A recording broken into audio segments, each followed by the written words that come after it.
What is going on, everybody? Welcome back to the Wrestling Junkies Podcast. I'm Mr. Cincinnati, and as always, I am joined by the podcast dad himself, the most flexible man in the podcast game. Buddy, how we doing?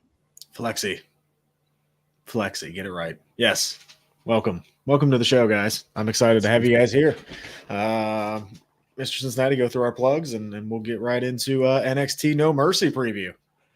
All right, sexy flexi podcast daddy. Yeah, if you could head over to Junkies Pod, follow us on X. Make sure to subscribe to our YouTube channel. We are on the road to 1,000 subscribers. We need your help to get there. 336 is the total tally right now. Choops, hit him with that magic number. Just one. If you know one person who would enjoy our show, please just do us a huge favor and share it with them. Again, we're trying to run those numbers up. We're trying to grow this community, and we need your help to get there. Hit that subscribe button. Join the Wrestling Junkies family.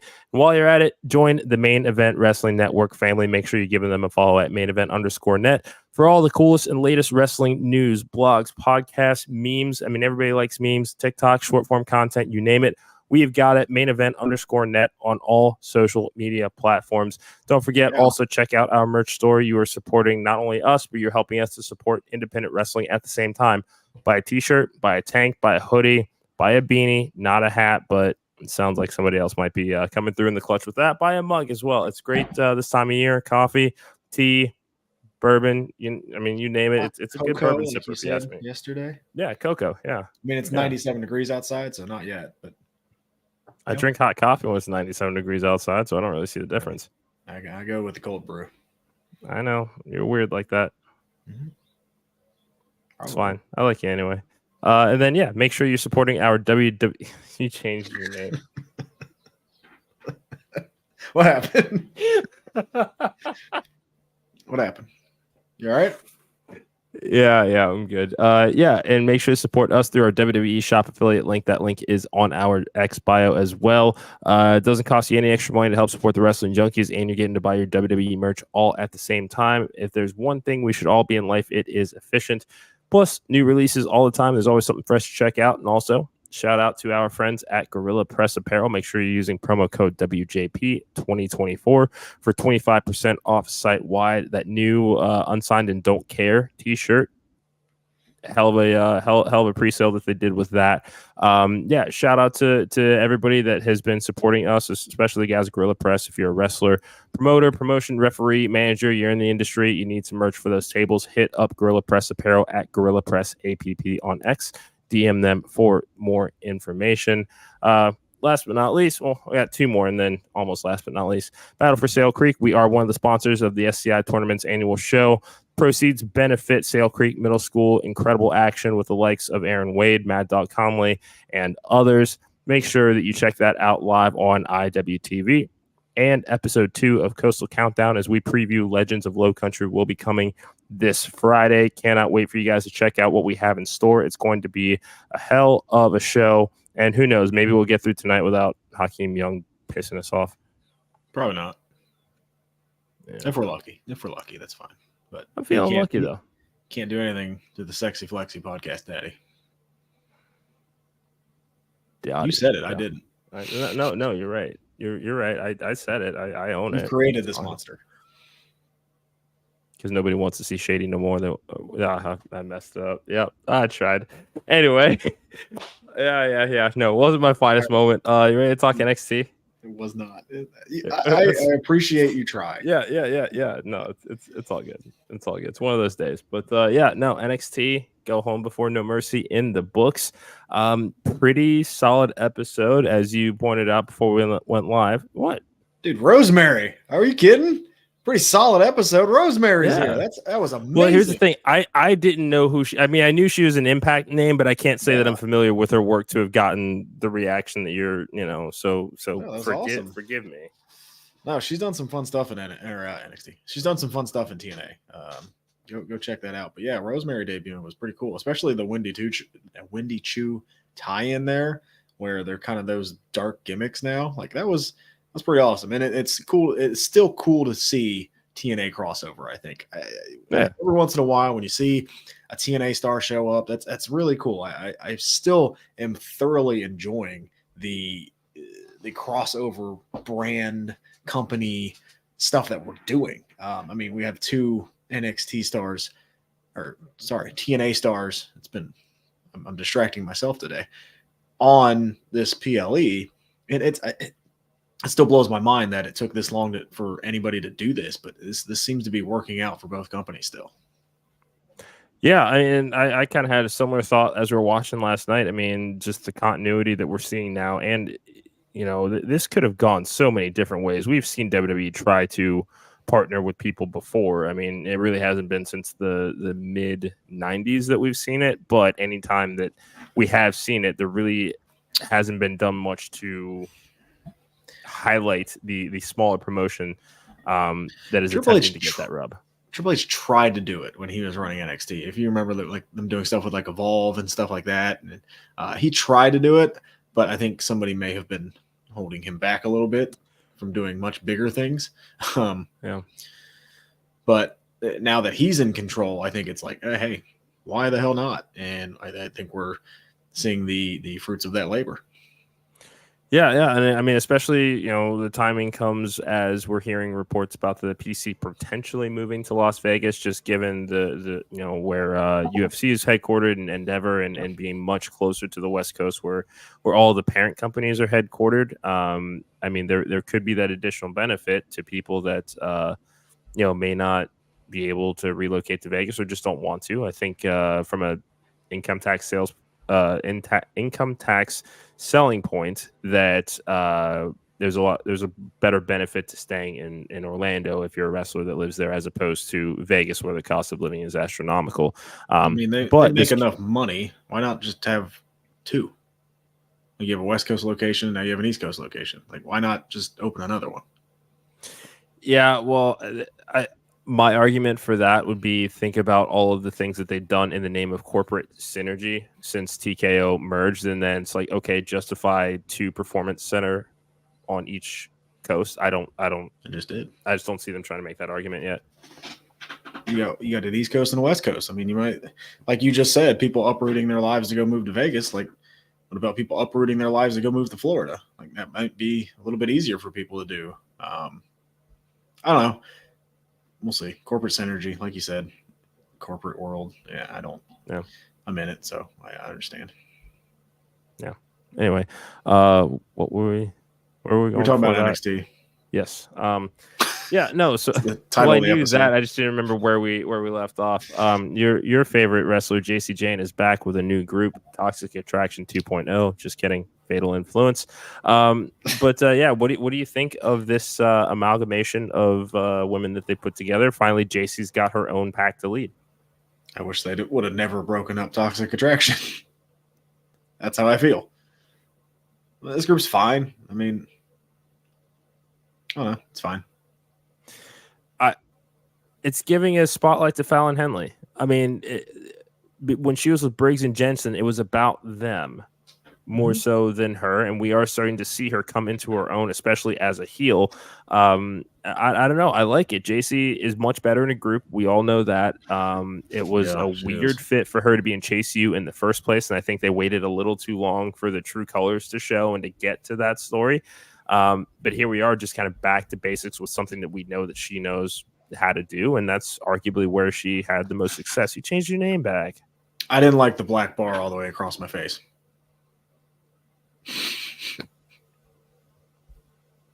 It wasn't aesthetically pleasing. We're talking about the title of my name. No, I think we were talking about the length of the black bar. Get your mind out of the gutter. It is funny that the black bar is longer than the white bar, but yeah, it's fine. Like, the group's fine. It just kind of feels like a retread to me, and I don't know. Like, I don't know what JC's ceiling is, and sure, she's going to be the leader of this group now. It looks like, and that, we'll see where it goes. This didn't excite me as much, I think, as you did. I mean, yeah, I think it's fresh. It's something different, and at least for JC, is back to basics. I think that this is her ceiling. She's not challenging for the women's world title. She's not a women's anytime soon. But with the right seasoning, the right push, I mean, give me an argument for women's North American champion. I think that we could make that down the line. And then, again, up to the mid-card should they introduce those titles on the main roster. Yeah, I mean, that's the whole point of creating that mid-card championship, is for the ones that will not get to that main championship. So, Yeah. that's fine. And then if that's her ceiling, that's fine. It's fine. That's kind of where I'm at. It's fine. Fair. Okay. Zachary Wentz, Wesley coming face to face. That's good. Yeah.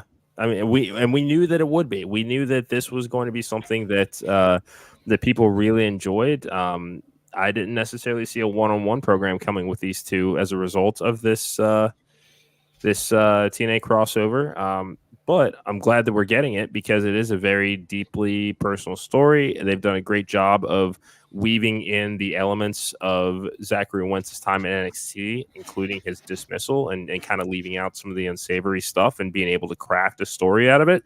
I got to hand it to him. Man. I mean, what's that? It's good to see him back. Yeah. Because the way he got dismissed sucked. They had to do it, but yeah, we know the story behind it.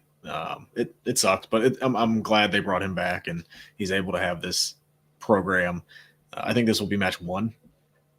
I think they'll probably go to TNA and do another match and then end it in another major NXT PLE, maybe like a Worlds Collide or something. But this should be a first kind of act, I think, to this feud, because I definitely think Wesley needs this win. Yeah, because we also haven't seen Trey Miguel return and kind of figure out because that's another element here that we could see at play as well. I mean, there's a lot of different ways that they can take these, and hopefully we do get a one-on-one at some point between Wesley and Trey Miguel as well, because he's going to want his pound of flesh there too. But yeah, no, I think that this is a match that definitely has an opportunity to steal the show this weekend. Definitely excited to see how it shakes out. Out of all the matches on the card, yes, I think this is the one that on paper right now looks the best. Yeah. I am just getting the list of matches up here. Well, do you want to go over the reveal of Trick Williams being the special guest referee for the NXT Championship match? Yes, I completely forgot about that. Yeah, no, this is really, really cool, and it keeps Trick still kind of orbiting that title picture. I could see another, much like we saw at SummerSlam. Trick is a man of integrity, so he's probably going to make that count in a situation where he doesn't want to make that count. This is, where I can't wait for the Trick Williams heel turn. Yeah, that's where you think this is going, huh? I do, 100%. All right, let's hear it. Let's hear it. We'll wait till we get to the match, but that's what we call a cliffhanger. Yeah, that's where I think this is going. I mean, we'll wait till we get there. Let's break down this card. Can we start with the Roxanne Perez Jada Parker match? We certainly can. Roxanne Perez, Jada Parker, NXT Women's Championship on the line. Yeah, there's a lot to talk about because they had that face off. Dude, that slap! Holy shit! Yeah, I know. I mean, just one motion, and that alone was like, okay, that was the best I've ever seen Jada Parker. She absolutely was. She looked confident. She looked poised. Like she had all of it together here. Hopefully this means they're breaking her off from OTM, because they are still heels, at least from in the NXT canon, from what we saw. I think it was later in the night, as far as some of the altercations they had. So yeah, let's split Jada off on her own. Let's see what they've got with her, because that wasn't it. But they're definitely onto something here. But there was a larger little piece that was at the end of that segment too. I can't remember. I just remember the slap. So as Roxanne is kind of gathering herself and wondering, how'd I end up on the floor? She looks over off camera and is like, "What are you doing here? You're not supposed to be here." And they kind of just cut to black after that. So, I mean, at this point, we're looking at 2 potential huge debuts for NXT this weekend. Do you think they pull the trigger on one of them? And if so, who is it that gets slotted into the NXT Women's Championship role? We're looking at 2 potential huge debuts. There's 2 women potentially coming after Roxanne Perez's title. Roxanne might need a friend at this point. You think Cora Jade's back? Oh. Yeah, I don't know anything about her injury timeline right now, but I think she worked a couple of house shows. Okay. I know she's been I around could see that. backstage. So maybe. I mean, Roxanne might need some help. And what better help than your greatest enemy? That's why we do the show. Come on, man. But no, Jada needs to get out the mud because out the mud is still stuck in the mud. So let's elevate Jada Parker because that was the best I've seen her. Let's see how this match goes. I mean, Roxanne Perez is gonna make anybody look great, but let's see how she holds up. Let's see if it's obvious that Roxanne's carrying her. I think Roxanne will win. Like I don't think there's a question about that. But yeah, I'm more excited than I was yesterday about this match. That's fair. Yeah, no, I think that's a great way to put it. I'm also going to go Roxanne. At least in my opinion, she is not losing that championship unless it is to either Stephanie Vicker or Julia. So that's where I'm at. I agree. Next up in the women's division, Kalani Jordan taking on Wendy Chu for the NXT Women's North American Championship. Chiefs, I'm going to start here. Do you like this new Wendy Chu character? No, but I didn't like the old Wendy Chu character. So I don't know. The wrestling in pajamas things is just kind of. I think Wendy Chu's good. I think she's a great wrestler. Yeah, the gimmick's fine. She's wrestling, so I'm happy about that. Maybe the gimmick will grow on me. I don't know. There's a lot of dark gimmicks right now between Judgment Day, Karrion Kross, Uncle Howdy, Wendy Chu. So this is, if I was to rank all of them, she would be last at the moment. But and it's nothing against her. Again, it's just it's all right. Yeah, it's hard to figure out what the ceiling is for a gimmick like that. I certainly preferred the face version of this more so than the heel. I think I don't know. It just seemed like too easy of it. Just okay, well, let's just go dark with it, you know. Yeah. And we're still not really getting any additional layer as to the character. No, if they pair her up with Rosemary and Decay, that would be fun. Book it. Kalani Jordan's going to win this, by the way. Oh, yeah. Like you said, 2 potentially huge debuts could be happening this weekend. I don't think in this match. I don't think either of them. I think you want to debut them main title, right? I don't think you want to go the Mercedes Moné route. They have made such a big deal about these 2 signings that I think you want to go main title right away. I mean, because Roxanne's already name dropped them both. So, yeah, I get that, but again, Kalani, I would like to see a greater challenge for her.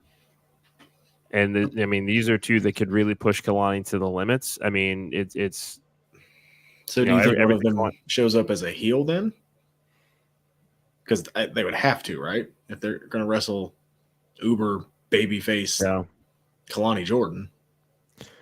I could see Vicker showing up as a heel before Julia does. I think Julia is the one that you save for that massive babyface run. I mean, yes, the signing was quick with Vicker. So far, we've only seen her wrestle in Mexico, where she was already going to get that home crowd pop anyway.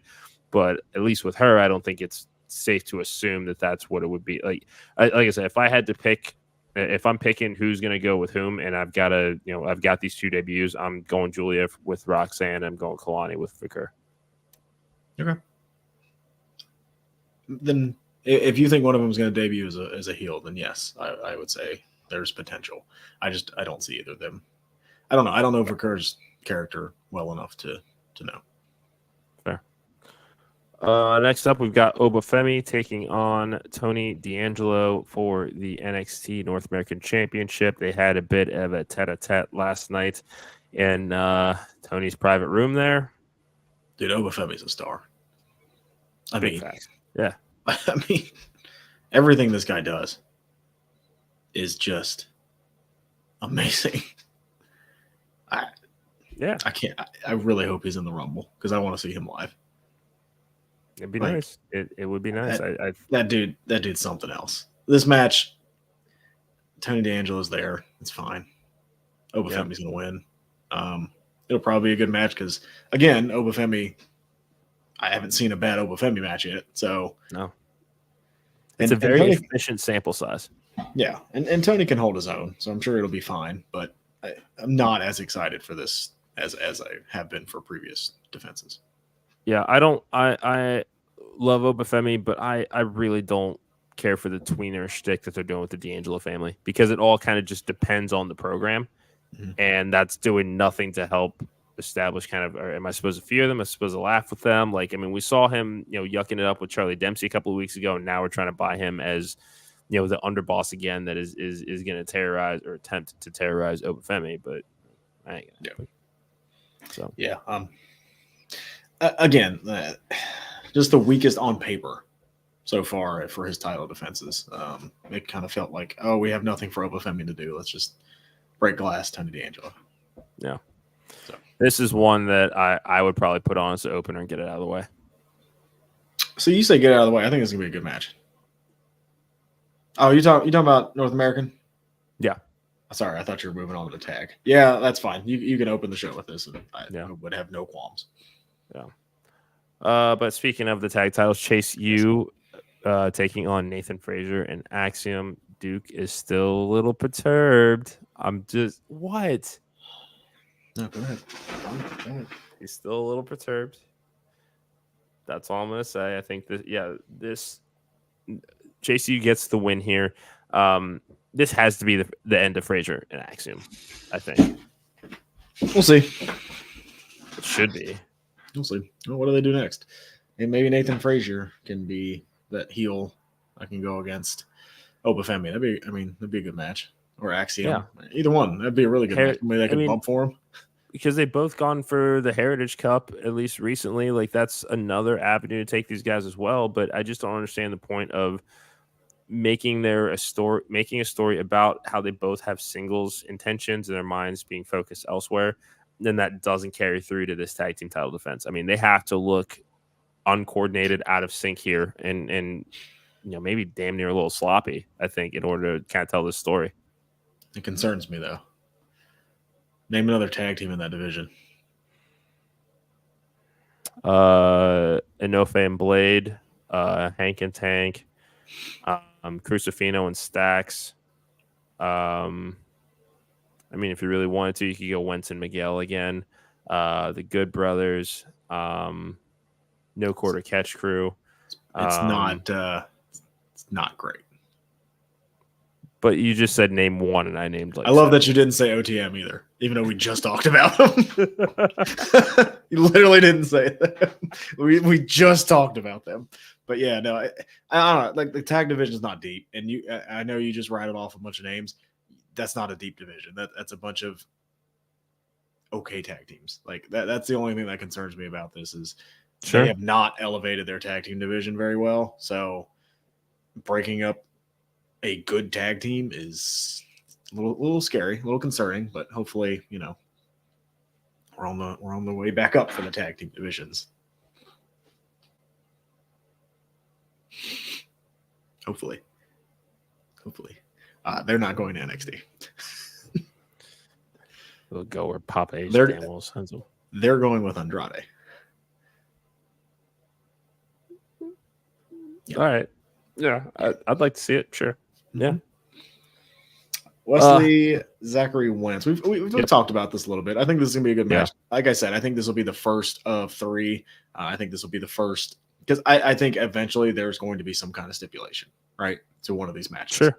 I think this feud will warrant a stipulation match, whether that's a cage or an I Quit match or a last man standing or something like that, right? Yeah. I think that'll be ultimately what is the end of this trilogy for this feud. But I think Wesley needs this win to put him as like the heel, right? Like Zachary Wentz he's good. He's a tag team wrestler.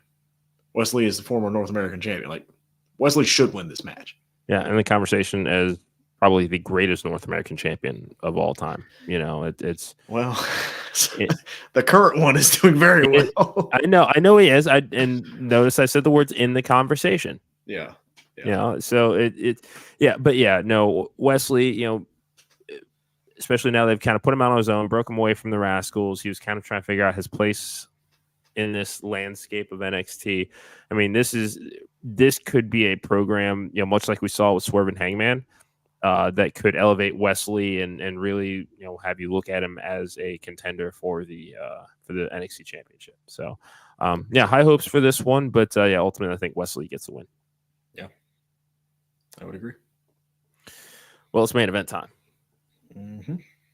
Say his name. He appears. Joe Hendry will be taking on All Ego Ethan Page for the NXT Championship. That concert last night. Everything about Joe Hendry is great.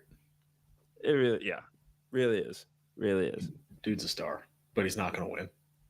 No, he's not. He's not going to win. He is not. Because Trick Williams is going to cost him this title. Trick Williams, Joe Hendry going into Halloween Havoc, I think that would be. Yep. Because who was the talk of the town before Joe Hendry debuted? Whoop that trick. Yep. He was. And who is going to get jealous? Trick Williams. Because if you remember, for the longest time, Trick Williams was with Carmelo Hayes, who loves his attention and got jealous when Trick Williams got too popular. Yep. Also, shout out Logan. Thanks for joining us tonight. Hello, Logan. It was Trick Williams NXT. He lost his championship. Joe Hendry slides right in, gets his shot at the championship. Trick's going to be pissed. Yeah. And I don't think I think you're not going to do a month reign with Ethan Page. Playing hot potato with that title? I don't think so. There's too many factors going against Joe Hendry that I think would have him win. But I mean, at the same, and again, this is all extended job interview for Joe Hendry. In the long run, he is going to be everything that we even dream of for his run with NXT/WWE when the time is appropriate. So, I mean, the fact, again, when it comes to TNA talent, he's been the most consistent as far as who shows up damn near every week from TNA. So, company's got some trust in him, and that's okay. I mean, again, going to be a great match, and this will not be the end of Joe Hendry here. And if he's going to get a program with Trick Williams out of it, let's go. Well, better time to turn Trick heel when he's at the top of his game as a babyface. Yeah. Ready to talk a little bit of Dynamite before we get out of here? Yeah, we can do that. Bryan Danielson will be addressing his future tonight. He did win the World Championship at All In this past weekend, but the press conference still seemed to suggest that he wants to go home. Are we getting ready to see another vacating of the AEW World Championship? Is vacant about to become the greatest champion in AEW history? Better not. I don't want that. No, somebody will come out and interrupt him. All right. I hope so. Hopefully somebody from Cincinnati. Let that man have his time off, please. No. He had some time off. Let him have all the time off that he wants. Welcome back. I want to see that match, damn it. I get it. I do. But again, very human John Moxley here. Let's just let him. Fine. Let that man be, all right? Fine. Thank you. Like Ricochet taking on Kyle Fletcher. Ricochet making his Dynamite debut. This will just be a fun match. Going out for Kyle Fletcher, another loss. I mean, they're not going to have Ricochet lose, right? No, they're not going to have Ricochet lose. No. Yeah, I mean, it's going to be a great match. It should be a lot of fun. Jamie Hayter, Harley Cameron. So continuing this feud with the Outcast. I know you don't care, but guess what? Jamie Hayter's back in an AEW ring for the first time in like 18 months. So I'm excited to see Jamie Hayter. I'm not excited to see Harley Cameron. Looks like Conglomeration versus Learning Tree. Yeah. Hangman Page and Ishii going at it. That'll be another fun one. And we hear from Swerve Strickland. It'll be interesting to see what Swerve does next. I think the plan is for him and Hangman. I mean, Hangman got involved, so I don't think so, Logan. Yeah, I've been to that show. He retired when I was there too, and it didn't happen. When he relinquished the Intercontinental Championship, I was there. I was there too. Yeah, I was on the floor. I was not. No. It was. That was a moment. Yeah. He didn't retire. That was a very long time ago. He's also retired once more. He's like Terry Funk. He's our modern day Terry Funk. He keeps retiring, but he doesn't. No, John Moxley is our modern Terry Funk. I don't think they would give him this title for that. I don't think Danielson would do that. That's just me personally. Yeah. Like, I don't think they would take that off Swerve just to do that. Yeah. I do think we get at least a couple more months out of this. I think there's a little bit. I mean, even if that contract is run out, like he'll do the handshake stuff that we've seen work so well for John Moxley, MJF. Like, yeah. But no, we shall see, my friend. We should. We will. And I will. Yeah. You will. We all will. Yeah. Anything else that's about dinner time for you, boy? Nope. I think I'm good. Another wrap it up episode. Yeah. No, thank you guys so much for joining us. We will be back tomorrow. We have got two incredible guests joining us. First and foremost, we got our friend Ace Diamond, who we met down at Scenic City Invitational. Turns out he's also an Ohio boy as well, so he's going to be joining the stream. And ahead of NWA 76 this weekend, ranch hand Sean Carlson will be stopping by the show to talk about the big event. Thank you guys so much for joining us tonight. Remember, follow at Junkies Pod on X, at Wrestling Junkies Pod on Instagram, like on Facebook. Subscribe on YouTube. Every little bit helps. Hit him with that magic number, my guy. Oh, sorry. Just one. If you know one person that would enjoy our show, do us a favor, share it with them. WJP 2024 for 25% off site wide to our friends at Gorilla Press Apparel. Follow at main event _net for all things Main Event Wrestling Network. That is going to do it for us for the podcast. Dad and Mr. Cincinnati. This has been the Wrestling Junkies Podcast. Buy a mug, and we'll see you guys tomorrow night.